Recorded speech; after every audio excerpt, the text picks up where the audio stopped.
Namaste या युवराज सिंह राजवत हाय। बात होती है, एक किसान बाबा से पूछता है कि बाबा मैं ऐसा कौन सा काम करूं जिससे मुझे भगवान मिल जाए, मैं उनसे भगवान से बातें कर सकूं, अब मेरे सामने रहे, मैं आसपास हमेशा साथ में रहे। जो बाबा कहते हैं कि तुम्हें उसके लिए नियम अप्लाई करना पड़ेगा। किसान कहता है कौन से नियम बाबा? जब बाबा बोलते हैं कि तुम्हें घर, जब सुबह सुबह तुम घर से निकलो तुम्हें ठाकुर जी के दर्शन करने पड़ेंगे। अब जो किसान था वो कहता है कि ये बहुत उल्टा रास्ता पड़ता है और सुबह सुबह इतना टाइम मैनेज नहीं हो पाता, मुझे सुबह सुबह खेत पे जाना पड़ता है। अब बाबा सोच में पड़ गए कि इसे कौन सा नियम दूँ मैं, इसे कौन सा नियम दूँ। किसान ने बाबा से कहा कि मैं जब शुरुआत में मतलब जब खाना खाऊंगा मैं, तो उससे पहले मैं अपने दोस्त का चेहरा एक बार देख लिया करूँगा। तब बाबा ने कहा चलो ठीक है, तुम यही नियम अप्लाई करो। अब मन ही मन किसान सोचने लगता है ये कौन सा तुक बनाता है, पर बाबा ने हाँ कहा तो अभी अप्लाई ही करना पड़ेगा।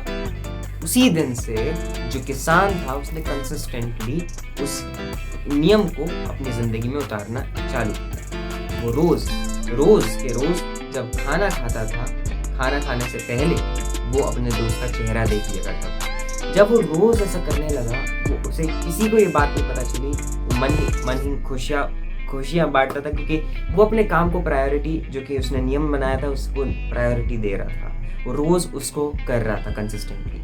पर एक दिन क्या होता है कि जब वो खाना खाने जा रहा होता है, बहुत भूख लगी थी, तब याद आता है चेहरा देखना।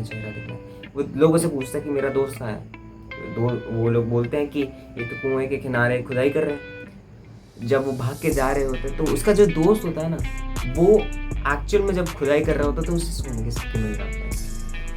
अब जो वो भाग के आ रहा होता है अपने दोस्त को देखने, तब वो दूर से ही देख लेता है कि हाँ देख लिया चेहरा उसका, भागने लग जाता है। अब वो जो जिसके पास सोने के सिक्के होते हैं, जो उसका दोस्त होता है, वो घबरा जाता है कि अब बता देगा सबको कि सोने के सिक्के इसके पास है। इसलिए भागता है, फिर पीछे भागते उसको स्टॉप कराता है, तो फिर बोलता है भाई आधे सोने के सिक्के तुम्हारे, आधे सोने के सिक्के मेरे। मन ही मन जो किसान होता है वो खुश हो जाता है, बहुत खुश हो जाता है, और तभी से वो भगवान के परम भक्त बन जाते हैं, रोज उनकी पूजा करने लग जाते हैं। क्योंकि किसान को ये पता चल जाता है कि एक नियम के पालन करने से इतना कुछ हो गया। सोचो अगर मैं भगवान की भक्ति करने लग जाऊं, भगवान की आज्ञाओं का पालन करने लग जाऊं, तो क्या कुछ नहीं बदलेगा, सब कुछ बदल जाएगा। और यही ये कहानी कहती है कि नियम का पालन करना, आज्ञाओं का पालन करना, आदर्शों का पालन करना, भगवान, तभी सब कुछ बदलेगा। और अगर आप ऐसा चाहते हैं तो आपको नियमों का पालन करना होगा। नियमों का पालन सच्चे दिल से होता है, और सच्चे दिल से ही जब आप उसका आज्ञाओं का पालन करेंगे तभी वो पूर्ण होंगी, तभी पूर्ण भक्ति भी कहलाएगी। और इसी के साथ मैं इस वीडियो का एंड करना चाहूँगा। सोचता हूँ कि अगर ये वीडियो बहुत ही ज़्यादा पसंद आए तो प्लीज़ लाइक शेयर सब्सक्राइब कीजिए और अपने दोस्तों तक भी शेयर कीजिए। तब तक के लिए bye bye, see you in the next video.